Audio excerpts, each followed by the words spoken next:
colour. The update is accompanied by a new photograph of the princess taken by photographer Matt Porteous. Princess Kate says she's making good progress after her cancer diagnosis earlier this year. Prime Minister Rishi Sunak says he's also delighted that she's attending the event and the whole country is behind her. In a statement, Princess Catherine says she's been blown away by the kind messages of support, but says she's not out of the woods just yet. Rishi Sunak says he will stay on as Prime Minister if he wins the election and stay on as an MP if he loses. Speaking to reporters whilst at the G7 summit in Italy, Mr Sunak also said the only poll that matters is election day. It comes after Nigel Farage says Reform UK is now the opposition after a YouGov poll put them 1% ahead of the Conservatives. Labour's still well ahead on 37%, down 1 point, while the Liberal Democrats also lost a point, scoring 14%, with the Greens on a 7. The Labour leader says he's willing to make enemies to make the UK economy grow. Earlier, the Labour Party announced specialist mental health hubs would be set up under a Labour government to help get people back to work. An extra 8,500 new staff would be recruited to boost access to mental health support and ultimately get the economy back on track. Now, in a sit-down interview this evening, Sir Keir Starmer reaffirmed his position that the country under him would not go back to austerity. And he says he's ready to make tough decisions to grow the economy. In other news, 2 sandwich makers supplying UK supermarkets have recalled products because of an E. coli risk. Some products made by Greencore and Samworth Brothers Mountain Wood include Aldi's chicken fajita triple wrap, Amazon's BLT sandwich and various lunch items sold at Boots. It's a precautionary step a week after the UK Health Security Agency said an outbreak had forced some people into hospital. Products from Boots, Asda, Tesco, the Co-op, Aldi, Sainsbury's and Amazon are all part of the recall. Asda and Tesco stressed it was a precaution and said shoppers could return the products for a refund. And sorry to say, Scotland have lost the opening game at the Euros tournament, losing to Germany in Munich. A nightmare opener for Scotland, who were down to 10 men after Ryan Porteous was sent off before half-time, by which time Germany were already 3 goals up. And 4-0 down in the second half, Scotland managed to pull one back in the dying minutes of the game, but it wasn't to be, as Germany scored another in extra time, making it 5-1. For the latest stories, sign up to GB News Alerts by scanning the QR code on your screen or go to gbnews.com/alerts. Now it's time for Headliners.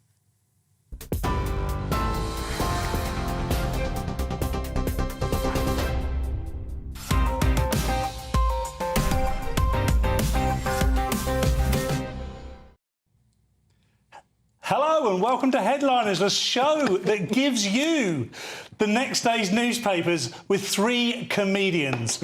I'm Paul Cox and I'm joined by the man that's made my life as happy as it possibly could be, Lewis Schaefer, and the man we all want to be, not him, there he is, Nick Dixon. Amazing. Amazing. How are you both, all right? Smashed it. Yeah, cheers, man. How are you? Thanks very much for your support. Yeah, no, you got through it. That was a little bit too much, I thought. I thought that was like a bit I thought off it was the killed with rails. kindness because, you know, I'm used to working with you, Lewis. You've already said you were going to sabotage me all week, secret DMs. Nick's been nice. Nick is nice. I'm not, of course, I'm not going to sabotage you. I want this show to go the best. It's not going to make me look any better, but... Yes, I've been very supportive, but this is not real hosting. You know, you're getting Nick Dixon on the panel, so you can't really fail. It's like bowling with those things on the side of the lanes. Yeah. You can't lose. I've hosted with some really rubbish... I mean... Should we name them? Who's that guy, Josh something? Well, I'll tell you what, Lewis, that's enough of that. Right, let's have a quick look at the Saturday's front pages, shall we? The Daily Mail. Kate, there are good days and bad days, but I am making good progress. The Times, Princess reveals toll of cancer treatment. Guardian, Tory leadership hopefuls jostle to replace Sunak. The Eye, Tories face growing peril from Farage. The Daily Mirror, there are good days and bad days. More on Kate there. The Daily Star, the Ice Age cometh. And those were the front pages.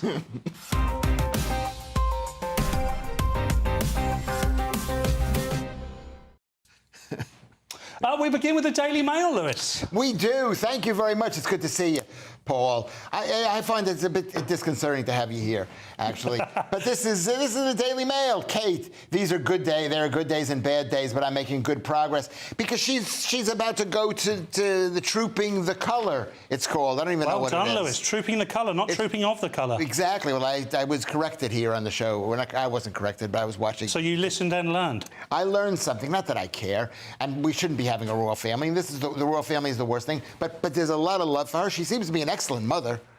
She does indeed. Yeah, she's got 3 beautiful children, and she seems to be nice to her husband, even though there are rumors about her husband. I don't know what the rumors are. I mean, of course, this is a very serious story, Lewis, and a lot of people in the country will be going through this, and it's good to hear from her, I think.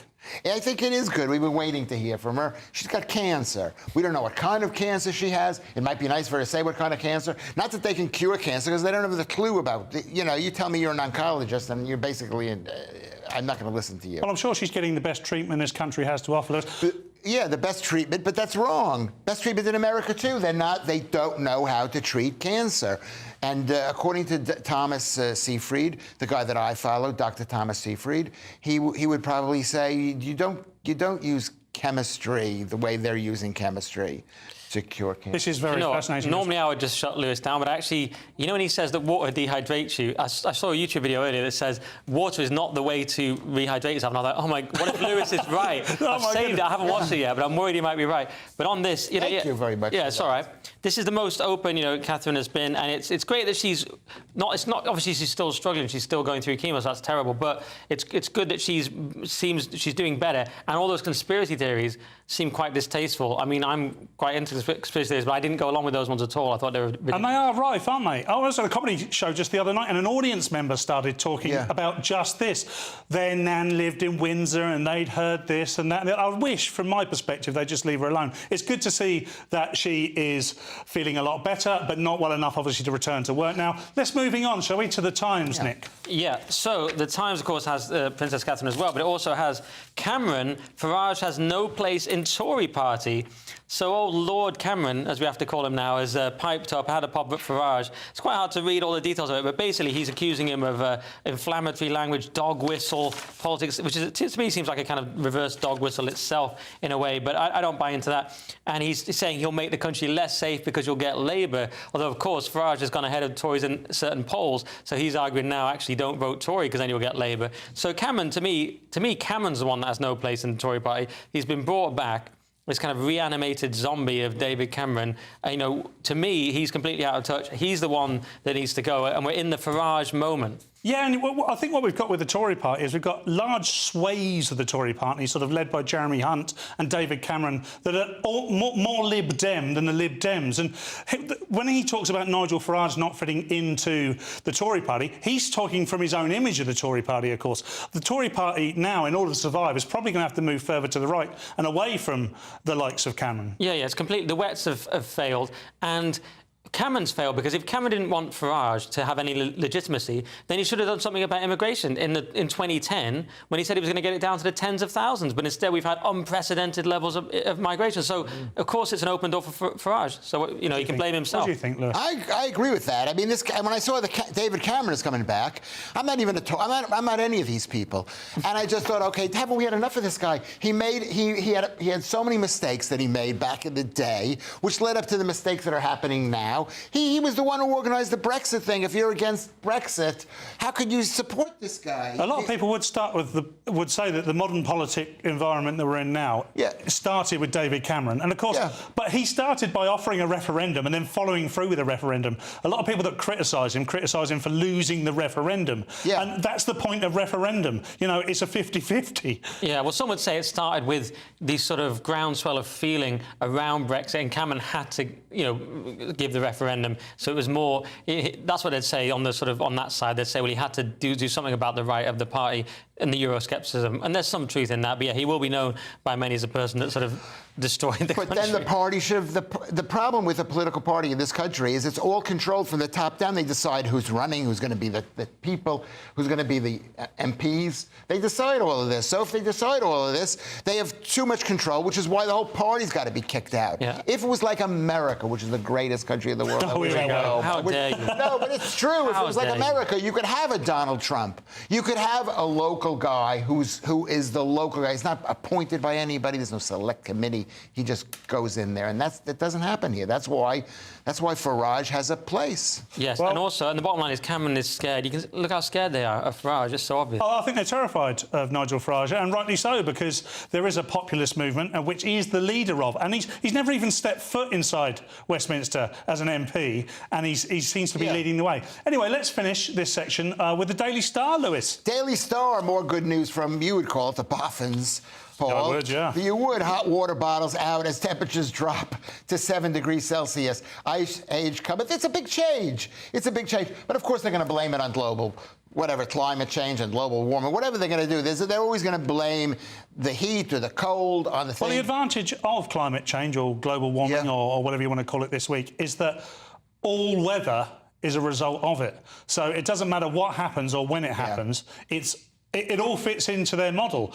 What do you think of this, Nick? I mean, I know it's the Star, but this is almost a serious story. It's cutting-edge stuff. Yeah, I mean, they tried to gaslight everyone, didn't they? So it's the warmest May ever, it's the warmest June ever, and everyone's just, well, I'm looking outside and it's raining and cold. So, yeah, they are gaslighting us. Like you say, whichever weather it is, it's proof of climate change. That's the genius of it. Whereas, of course, for balance, none of us here believe in climate change. Well, no. You speak for yourself. I don't believe in it, but you speak for yourself. No, I do believe, and just the balance, I do believe in it.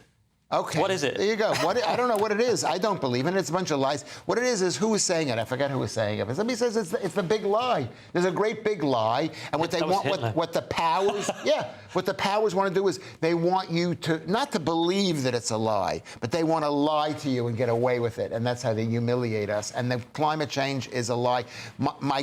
You can Google me. Oh, here we go. How long did that's got to be the unhosting.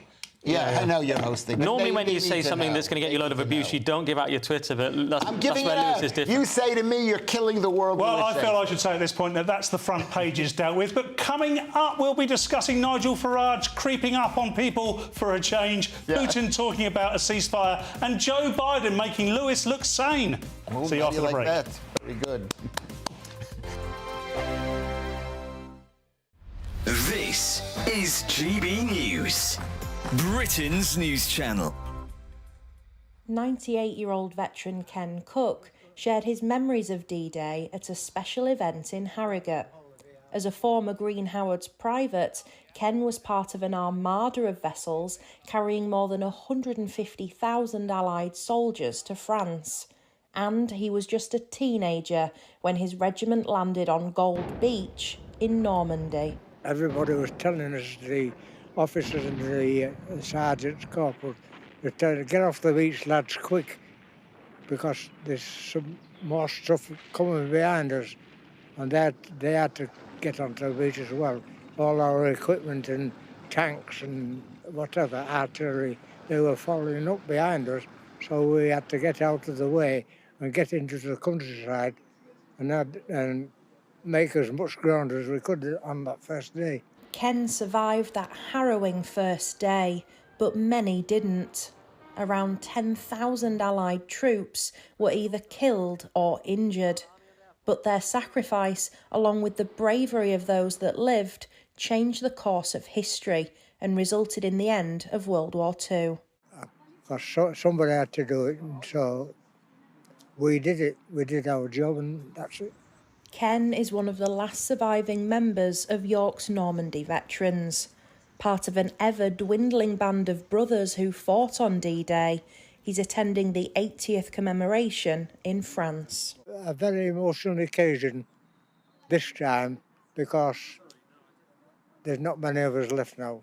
Remembering the fallen, Ken's wish is that long after he's gone, we still never forget those who gave their tomorrow for our today.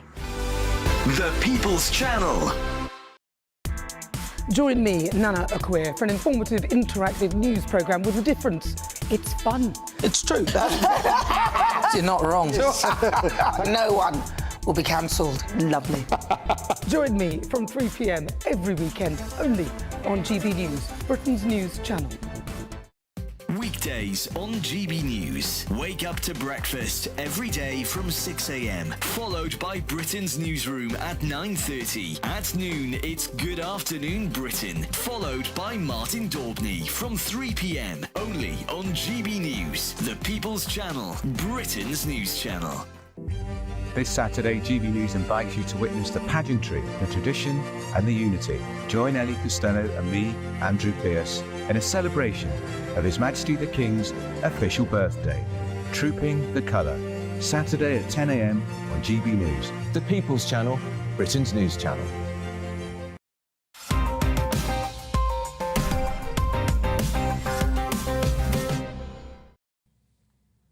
Welcome back to Headliners. I'm Paul Cox. I'm still joined by Lewis, the best hair on telly, Schaefer. It is good. And Nick, the big dog Dixon.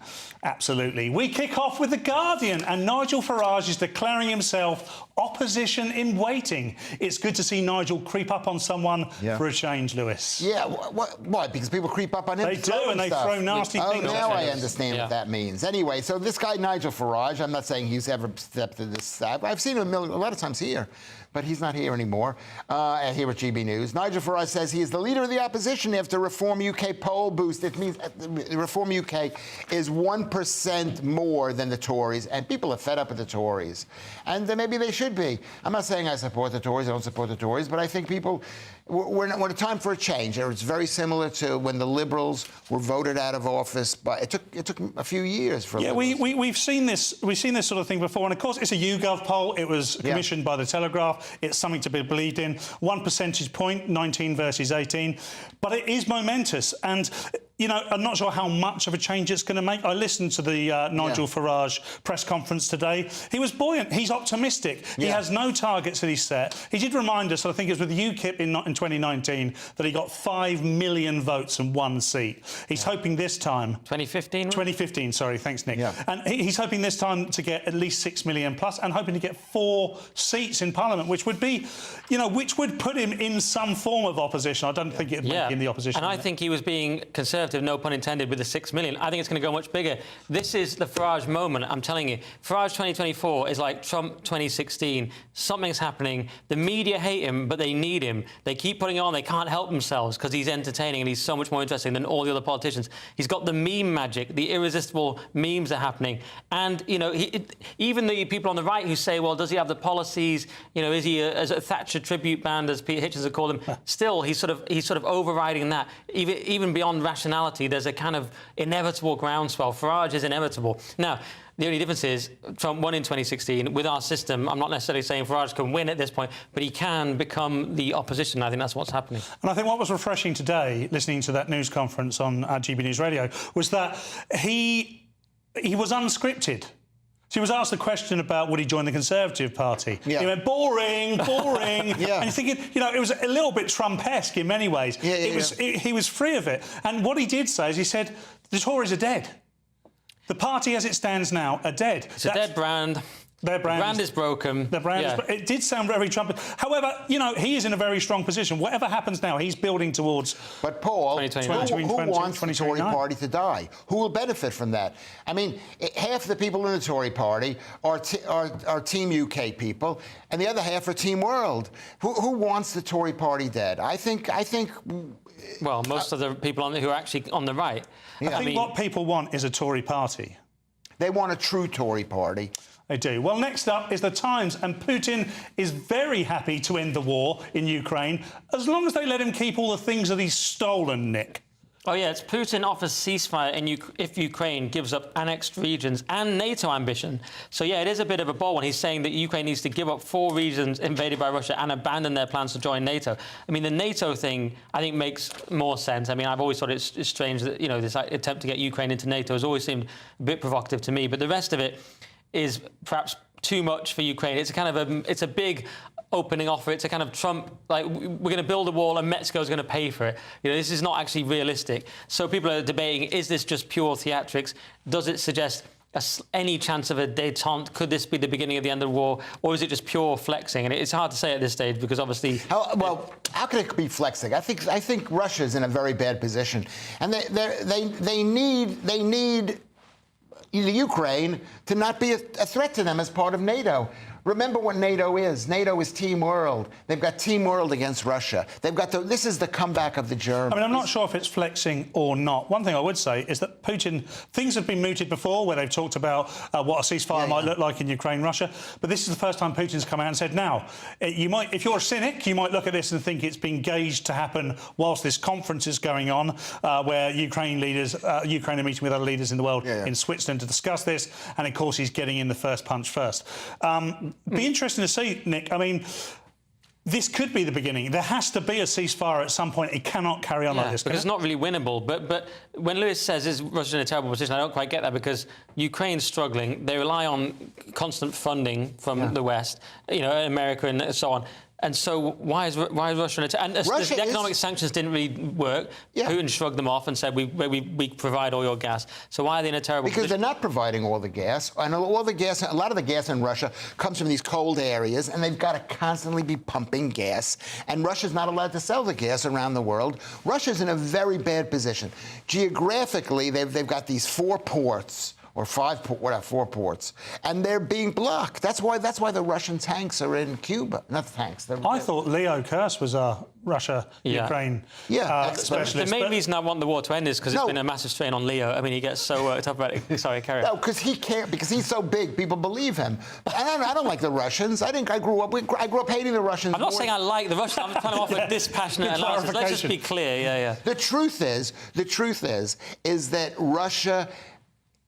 Russia should be given those bits of land. Well, thank you, Lewis. And I do like the Russians as individual people, by the way. Let's just clarify that as well. More clarification from me there. Moving on. On to the sun now, and Germany are deploying snipers, but this time it's to protect people. Well, it is. I mean, the Germans are bad. Every country's bad. They're all Team World. They're horrible people. But it says, according to this, Germany deploys vast Euro's ring of steel with 22,000 cops and snipers to prevent the ISIS and hooligan threat. And that's true. This is a big event, and you're going to have police. No matter if this was held 10 years ago, or even 30 years ago, or 40 years ago, they would have had 22,000. I thought it was interesting how they mentioned hooligans and ISIS. Like it was a constituency. And they had to mention each member. Of course, there is ISIS, but of course, you know, also running are the hooligans. I know. I love the equivalency. I mean, one of them has AK-47s, the other has kebabs, but it's still close. That's the thing. Because we're so great, especially our hooligans are the best in the world. Do they have kebabs? Or do they have the? It's a great question, but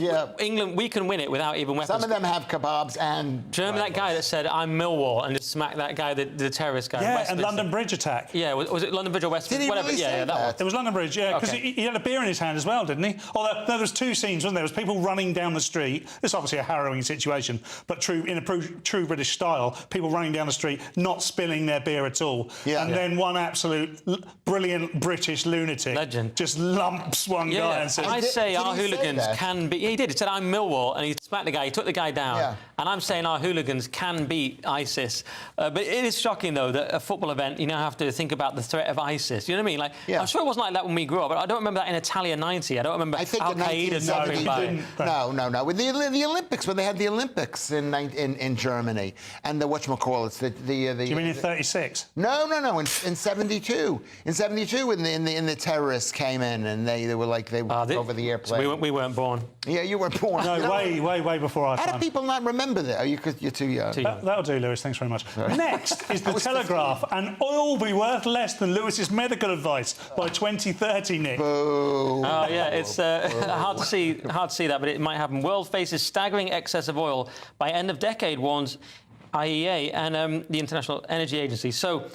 Yeah, basically, they've made too much oil because they're still investing in oil, and America's still ramping up production and so on. But the idea is with electric cars and all this nonsense, you don't actually need all of it. So we're going to have this excess amount of oil, which I thought, because I don't really understand this stuff, I was like, won't that, stop the Middle East monopoly on it? But all it'll do is sort of smash oil prices like we had during COVID, and then supply-side demand goes down or something, and investments are ruined. I don't really understand it. It's something to do with oil. You can't believe it. The question is, everything you see in the newspaper, you're going to say, is this true? I don't think it's true. I think oil is one of those things. There's more oil than we give the world credit for, and we may need it more, we may need it less. They don't know. And this International Energy Agency is part of the thug United Nations.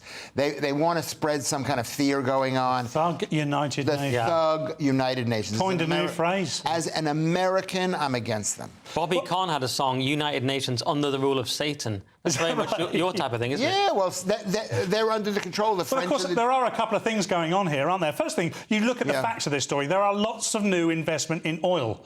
Oil projects are ongoing. Lots of investment going on. So you can look at what the politicians are saying, 2030 net zero, and the fact that we need to have a smorgasbord of fuel available to us to keep us all alive.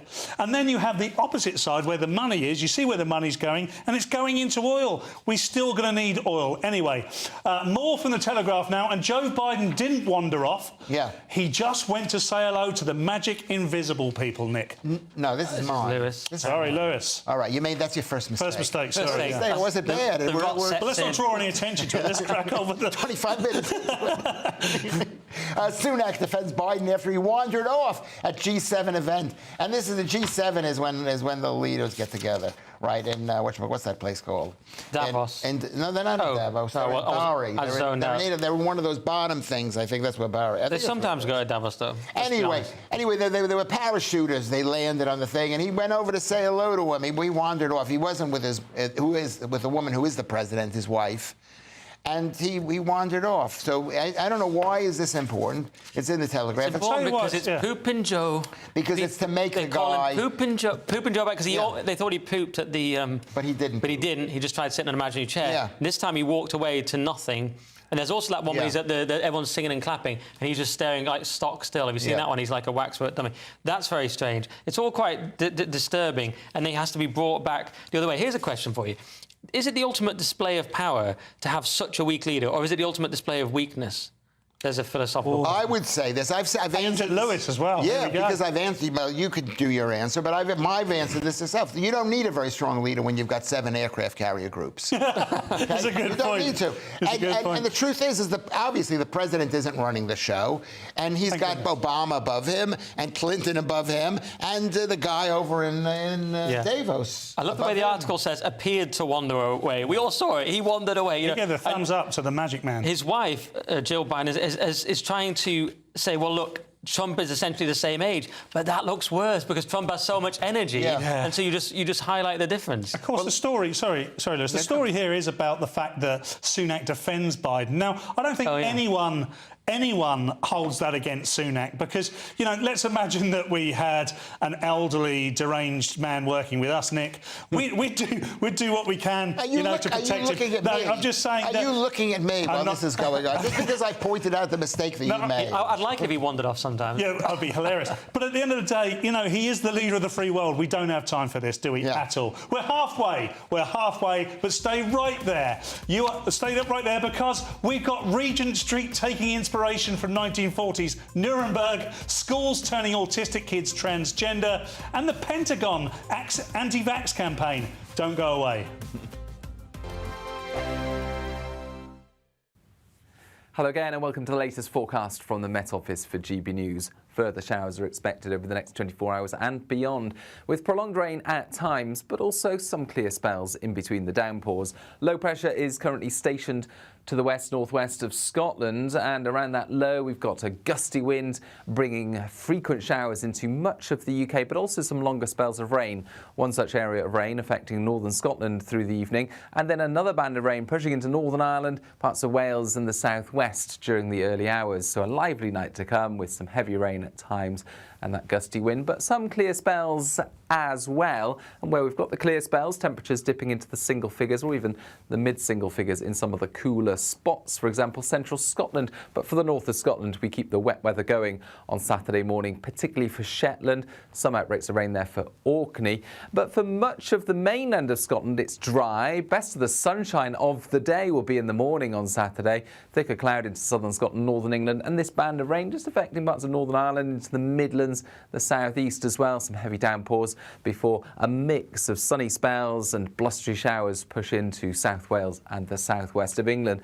That develops more widely across the UK, so really it's a case of bright spells and heavy showers out there on Saturday afternoon. You certainly will need your umbrella at hand if you're heading out, even if it's sunny when you leave the house. But There will be some longer spells of rain, particularly for northwest England, southern Scotland, for example, even some thunderstorms out there. So, an unpleasant day for many places, highs of 17 or 18 Celsius. Sunday starts off a little brighter and drier across England and Wales. Scotland and Northern Ireland sees a band of rain push south. That breaks up to become more of a showery feature into the afternoon. And in between the showers, there will be some sunshine once again. A drying up trend then into Monday and Tuesday with fewer showers and a better chance of some sunshine. This is GB News and we are Britain's election channel. This vote may seem to be about the politicians in the media, but actually it's about you. And we won't forget that. Join us up and down the country as we follow every moment together. More than ever, it's important to hear all sides as you make your decision ahead of polling day. We're here for you. This is GB News, the People's Channel, Britain's election channel. It's midday. Good afternoon, Britain. Your lunchtime update on the stories that matter across the UK. From breaking news and insightful analysis, inspiring stories and lively debates. Are you comparing yourself to a former Prime Minister? Which is it? Stay informed, stay updated, stay entertained. I just don't know how anyone would not want to be there. Every weekday from midday. We are Good Afternoon Britain, only on GB News, Britain's news channel.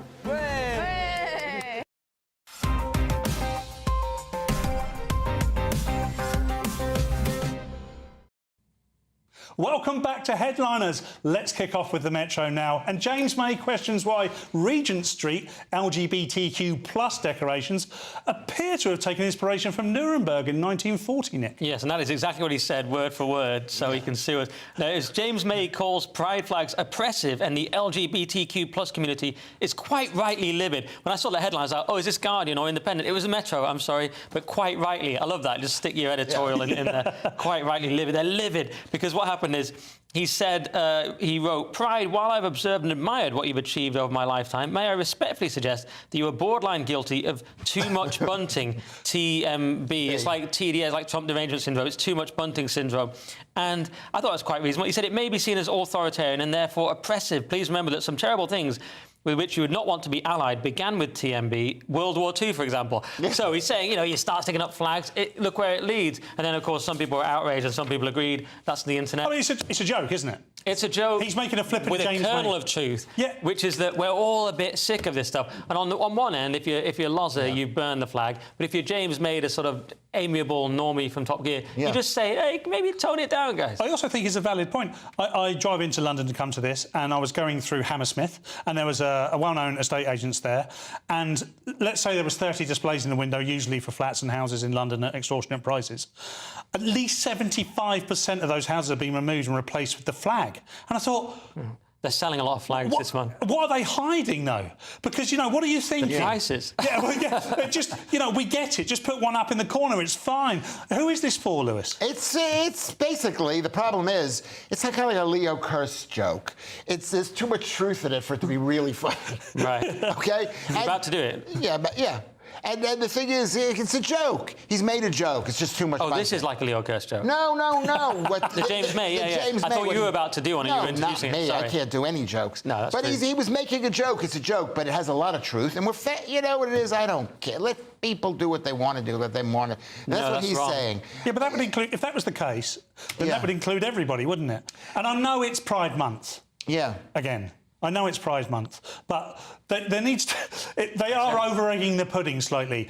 It's not them. It is a side. It is the Team World side, which is like the end to families. Have a drink at home. Yeah, well, you know what it is? We're not having any kids. You can have your penises, whatever is removed, or moved to other places, or whatever they do. Just go to lewisschaffer.com. Just go to lewisschaffer.com. He does it. He's got a discount. I'll tell you where my penis is. But, Paul, can I just offer a counterpoint, which is that actually, I think pride is being reduced. If you look at things like in America, like Major League Baseball, their Twitter account, in the past it would just be emblazoned with the rainbow. Now they did one day on it. So I think it's being kind of toned down, pride. I think corporations have got wise that it is too much and they're toning it down. Yeah. The fact that James May's even saying it suggests that's the trend. That's what I say.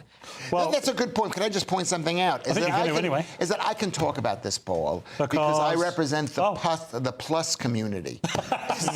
Don't we all? You're very plus. Well, I've always said that. I am the very QBT extra. plus. When you see a plus on the thing, you think of... OK, so let's... next up is the Daily Mail. And should schools target autistic children to find out if they're transgender, Lewis? Yes, well, this is outrage. Utah parents say autistic son, 13, was drastically changed by school survey, asking if he was transgender.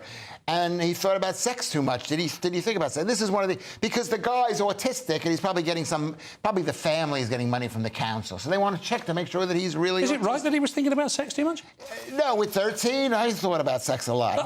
Now that I'm 67, I know differently. This article came with a video of the parent talking to the board of governors somewhere, right? I believe the school.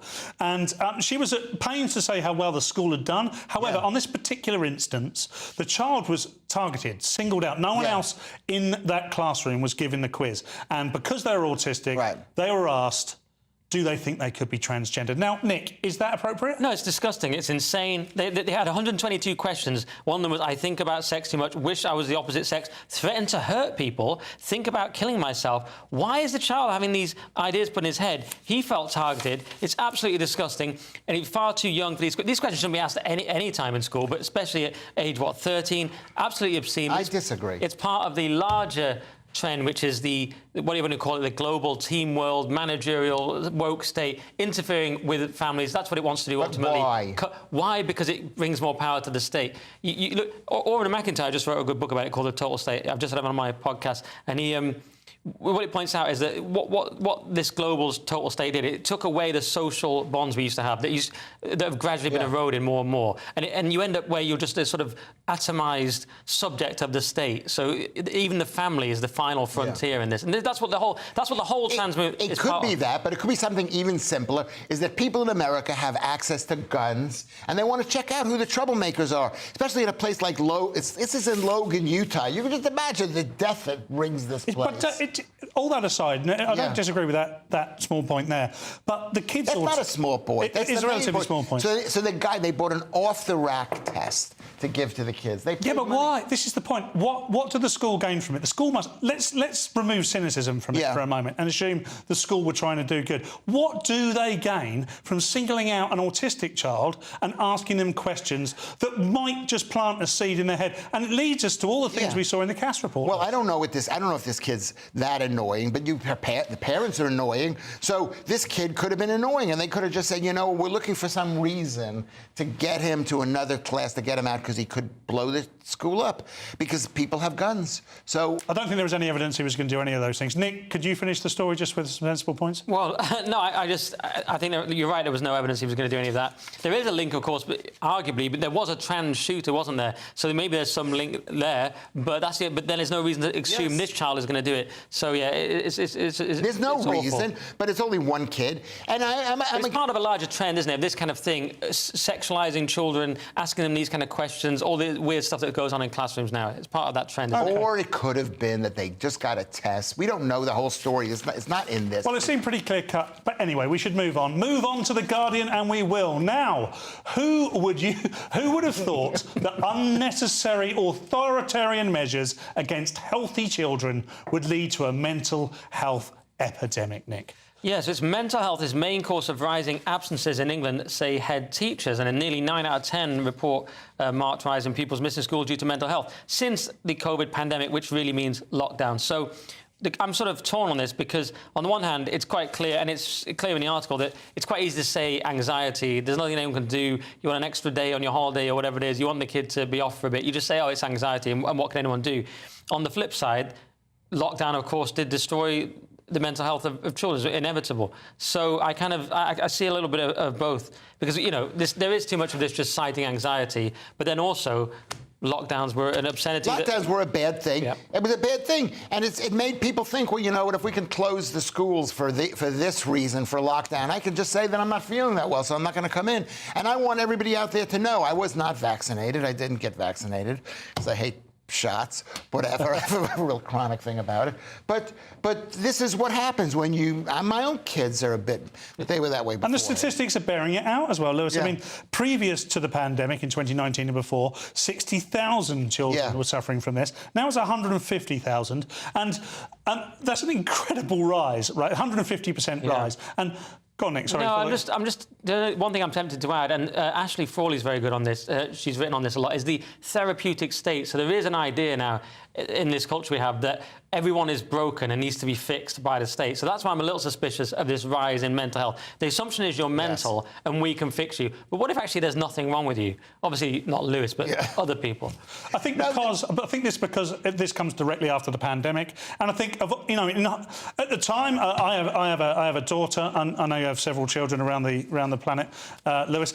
You know that it did disproportionately affect children. Yes. My daughter was in Year 6, which in the UK is the end of infant primary education, and she missed out on swathes of stuff that she should have, and wasn't prepared to go to senior school in the same way that she would. And her classmates really did suffer, and I know that was across the board, but that was my experience. And in hindsight, I think we could have managed it a lot better than we did. I think we should move on now, however, continuing with The Guardian, and they're reporting a rise in abuse against female politicians, with 58 genders to choose from. Why do the trolls always pick on women, Lewis? Yeah, well, this is female UK election candidates report increased abuse. So they asked a few women, people who are running. All politicians now are being abused because we're in a war situation, because people are so head up over everything. They were head up about the trans issue, about Ukraine, every issue, about the COVID thing. So they're head up. But they're asking women, and everything upsets women. Nothing personal. I mean, like I upset women. But that's more like it. But this is in The Guardian. So this is what they're going to do. You think it's probably easy to be a male candidate for anything, or a male politician? Well, no. You get a milkshake thrown at you for a start. Yeah. And by the way, the solution to that is easy. You would just cut off the person's hand. Only have to do it once. Yeah. Just saying, works in some countries. But or you could just tell more moderate, just life imprisonment. But there is. Or how about this? Ban milkshake sales. Yes, that's a good idea.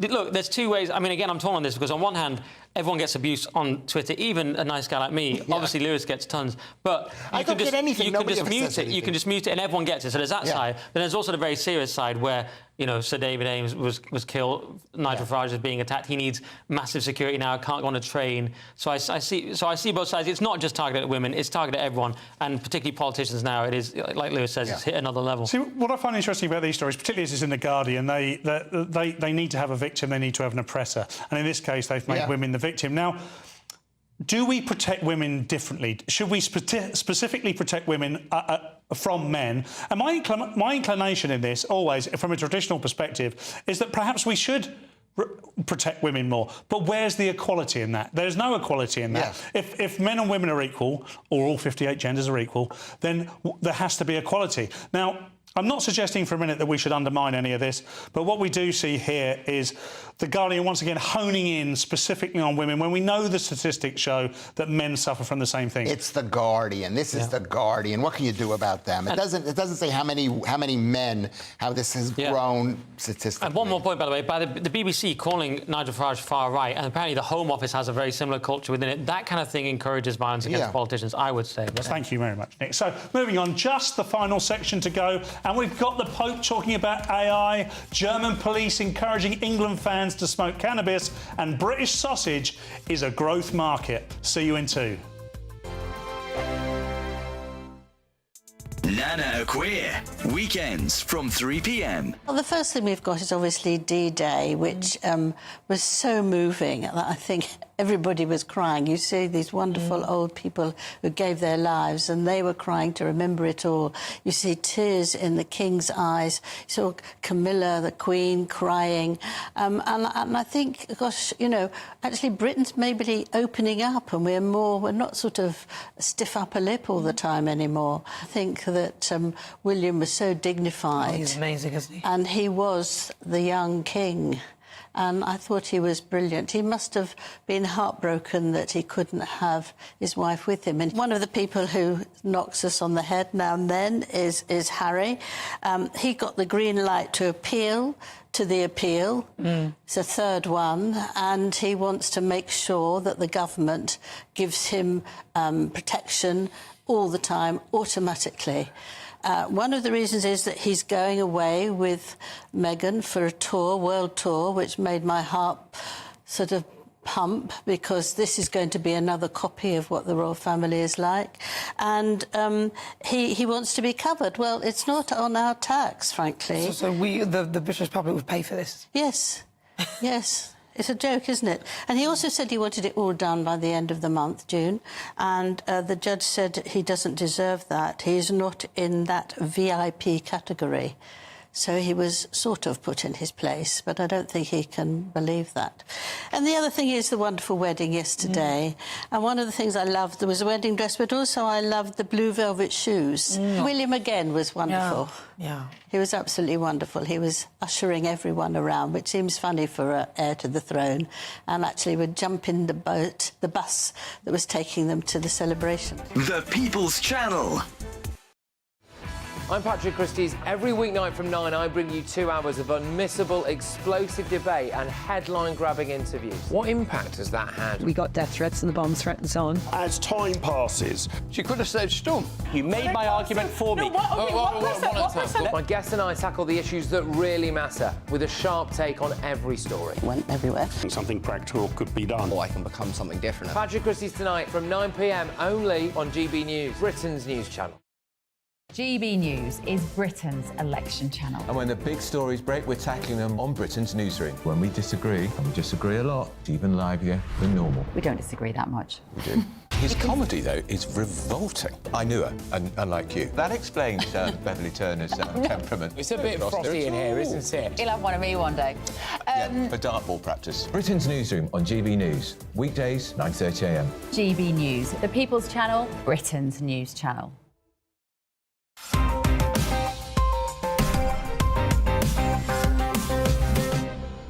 Isn't it?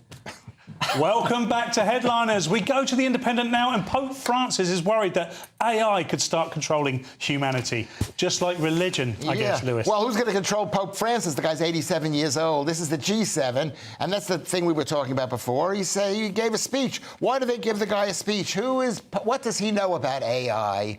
Right, but these are all the people they bring people in to talk to it's you know what it is. It's they just want to get out of Washington or wherever they're in Canada, France. This should be our team because there's no India on this thing. No idea what any of that meant. So you and AI. I think what Lewis is trying to say is the G7 is a powerful group of it's countries not a around. powerful group. It's aligned to Western values, whereas it admits Russia, China, and India is what you're trying to say. But it's not a group. It's just the 3 top players in our league. It does indeed. So, AI, the Pope, religion, Nick, this feels like your subject. Well, I mean, I'm the other team, but it's, I mean, Protestant. I don't mean it. I'm not gay. Yeah. But he said, yeah.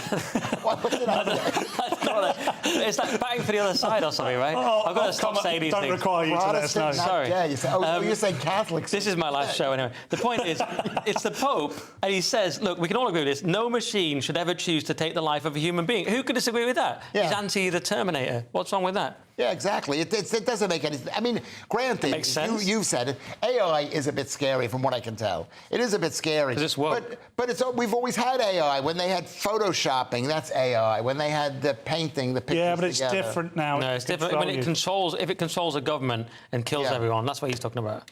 Yeah, but that's polarising. It might not happen. Yeah. There might be a midpoint. So anyway, the Daily Mail now, and the Pentagon secretly spread anti-vax propaganda, Nick. Shocking stuff. Pentagon ran secret anti-vax campaigns during COVID pandemic. Whistleblowers reveal they were having a go at us for being anti-vax. They were anti-vax. What they were doing with a covert operation, they were spreading it through the Philippines and trying to encourage fear of taking China's vaccine to destabilise China. And they were sort of promoting ideas like, there was a tweet saying, we should not trust those med supplies by China, really, stuff like that. And of course, the flip side is Philippines now the healthiest country in the world because they didn't take the vaccine. Yes. So it's backfired. But and they even targeted Muslims, claiming the vaccine contains gelatin from pork. So this is very subtle subversion going on. Imagine what they're doing to their own population if that's what they're doing to the Philippines. Well, you know what you say, very subtle subversion. That's what makes the whole thing so scary. You don't expect the Americans to be doing this stuff, but they're just as bad as these, possibly. But, and who is the people who put this information out? What do they want to say about the Americans? Well, we don't know, and it doesn't say. But we should probably move on. It's very interesting stuff all the time. Anyway, Lewis, thanks very much. The times and moving drugs between continents turns out to be quite a stressful job, Nick. Yeah, this is a Nan story. It's Cocaine Inc., how Rotterdam is driving Britain's cocaine crisis, but it's more of a sort of long think piece, and I sort of skimmed it. Basically, it was just that The Dutch do a load of drugs. I mean, didn't we know that already? I mean, they're liberals. They do drugs. They spread them everywhere. Yeah, and not only do they do a load of drugs, a lot of drugs come into Rotterdam. But from what I remember, and I didn't check this, I should have checked it, but I think Rotterdam was the largest port in the world, single port in the world was Rotterdam. All the stuff from everywhere comes in there. So there's going to be a lot of... It's one of these Saturday think pieces where the chap actually says, you know, actually, running drugs is quite stressful and working for the mafia is quite scary and I'd much rather be in prison. So, I mean... I do like the phrase, thousands of corrupted Dutchmen. That's weird. What is that? It's such a weird article. Moving on to the Daily Mail, and the German police are hoping that England fans are hungry instead of angry. Oh, that's a good, what do they call that link in there? Yeah, I wrote German it myself. Police encourage England fans to smoke cannabis, which we would call weed in America, or pot, instead of drinking at the Euros. And this is nice of the Germans. They just made cannabis legal. So, you know, and this is a big clash against Serbia, one of the world leaders in Yes, football. the idea is that England versus Serbia, which will, you know, potentially have a bit of hooliganism associated to it, is likely to be a big drinking fest as well, and that could lead to a lot of trouble, Nick. Look, they're saying here that it will make the fans calmer and help them chill out. If we listened to Germans telling us to chill out, we would never have won those wars. That's all I'm saying. Yeah. We don't chill out in the face of Germans. We get more angry. And this whole thing about weed, Germany's become obsessed with weed. There was recently a story that you can smoke weed before driving now in Germany. And they're saying every person must have a certain amount of cannabis plants. Not must, but they can. Like 3 plants or something. It's this weird New York, very German take on weed. We're not going to smoke weed. We're going to drink and we're going to fight. And that's what makes this nation great. And that's, exactly. And that's what makes this section of our nation great, which is football is a drinking thing. Yes. Go Palace. Weed and OK, so I think we won't rush things on now, but I want to deal with the biggest story of the day. And the big story in the Metro, and whilst our standards of living may be decreasing in the last 2 years, some things are growing, Lewis. Yes, well, British... Can I say that word on the TV? You can say the words that are printed. British PPs. I don't like to say We can say penises, can't we? It's not clear, actually. Have grown nearly 10... It's not clear that we're allowed to say it. No, we've been in trouble for it. Carry on. Carry on. So I'm going to get in trouble anyway. Don't call Ofcom. They did. Anyway, British penises have grown nearly 10% in 2 years. Could this be why? I know mine. Mine has grown 10% just by sitting here. What's amazing is that the Venezuelans grew from grew 1.42 inches. I can't get all the stats now, but basically the Venezuelans grew. It's like that just shows that old meme is right. Hard times create large. Yes, exactly. That's yeah. Because why are they growing in Venezuela? They're barely eating. It's incredible. Yeah. Well, I mean, we've not done any measurements between the three of us.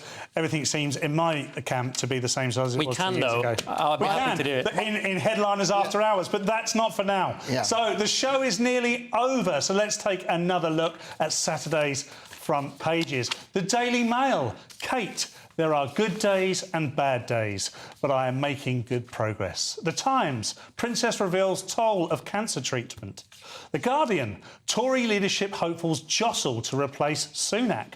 The Eye, Tories face growing peril from Farage. The Daily Mirror, there are good and bad days.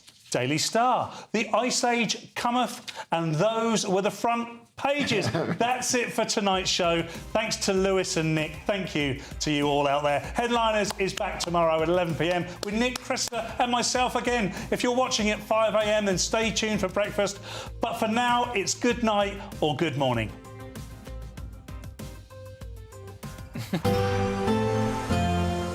A brighter outlook with Box Solar, sponsors of weather on GB News. Hello again and welcome to the latest forecast from the Met Office for GB News. Further showers are expected over the next 24 hours and beyond, with prolonged rain at times, but also some clear spells in between the downpours. Low pressure is currently stationed to the west-northwest of Scotland, and around that low we've got a gusty wind bringing frequent showers into much of the UK, but also some longer spells of rain. One such area of rain affecting northern Scotland through the evening, and then another band of rain pushing into Northern Ireland, parts of Wales and the southwest during the early hours. So a lively night to come with some heavy rain rain at times and that gusty wind, but some clear spells as well. And where we've got the clear spells, temperatures dipping into the single figures or even the mid-single figures in some of the cooler spots, for example, central Scotland. But for the north of Scotland, we keep the wet weather going on Saturday morning, particularly for Shetland. Some outbreaks of rain there for Orkney. But for much of the mainland of Scotland, it's dry. Best of the sunshine of the day will be in the morning on Saturday. Thicker cloud into southern Scotland, northern England, and this band of rain just affecting parts of Northern Ireland, into the Midlands, the southeast as well. Some heavy downpours before a mix of sunny spells and blustery showers push into South Wales and the southwest of England. That develops more widely across the UK, so really it's a case of bright spells and heavy showers out there on Saturday afternoon. You certainly will need your umbrella at hand if you're heading out, even if it's sunny when you leave the house. But there will be some longer spells of rain, particularly for northwest England, southern Scotland, for example. Even some thunderstorms out there. So an unpleasant day for many places, highs of 17 or 18 Celsius. Sunday starts off a little brighter and drier across England and Wales. Scotland and Northern Ireland sees a band of rain push south. That breaks up to become more of a showery feature into the afternoon. And in between the showers, there will be some sunshine once again. A drying up trend then into Monday and Tuesday with fewer showers and a better chance of some sunshine. That warm feeling inside from Boxed Boilers, sponsors of weather on GB News.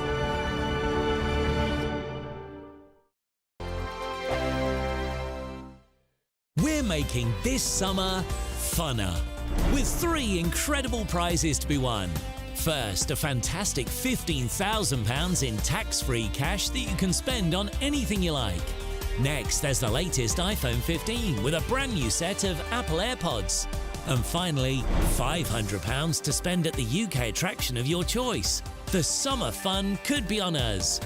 For another chance to win the iPhone, treats and £15,000 cash, text prize to 63232. Text costs £2 plus 1 standard network rate message. Or post your name and number to GB06 PO Box 8690 Derby DE1 9TT. UK only. Entrance must be 18 or over. Lines close at 5 p.m. on the 28th of June. Full terms and privacy notice at gbnews.com/win. Please check the closing time if listening or watching on demand. Good luck.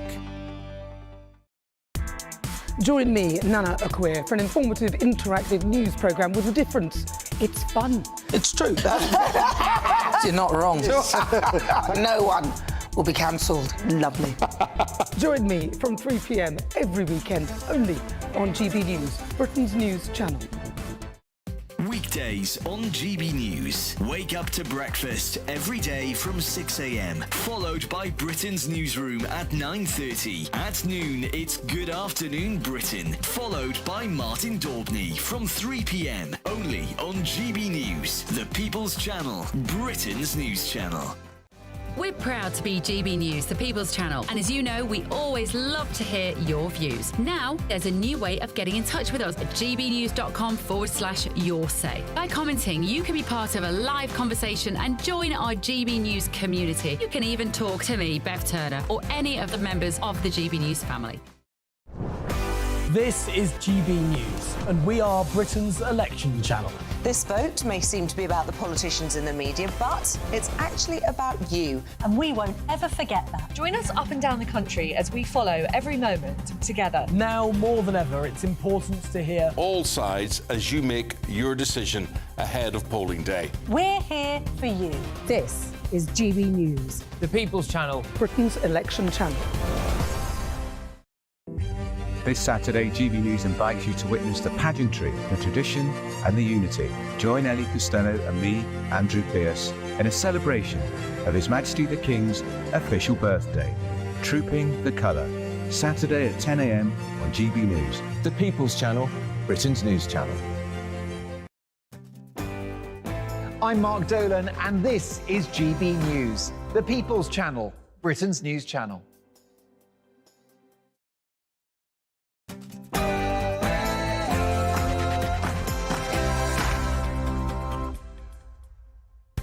Good evening, it's 7 p.m. on Friday the 14th of June and this is GB News' election special with me, Christopher Hope.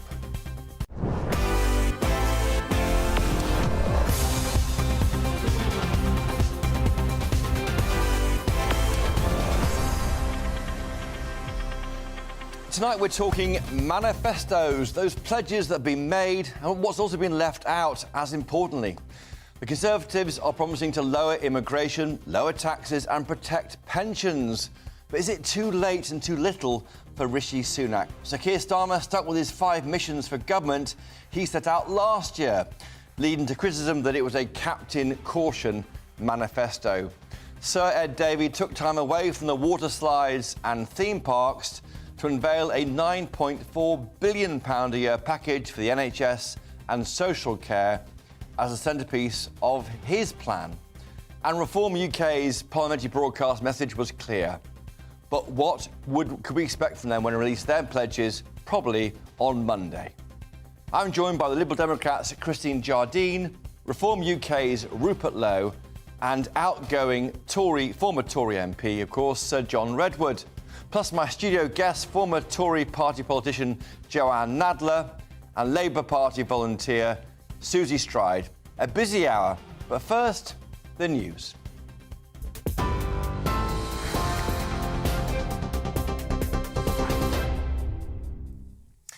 Chris, thank you very much and good evening. The top stories. The Princess of Wales says she's making good progress after her cancer diagnosis, and she says that she will attend the Trooping the Colour tomorrow. The update is accompanied by a new photograph of the Princess taken by photographer Matt Porteous, which shows her near her home in Windsor. Princess Kate also says she hopes to join a few public engagements over the summer as she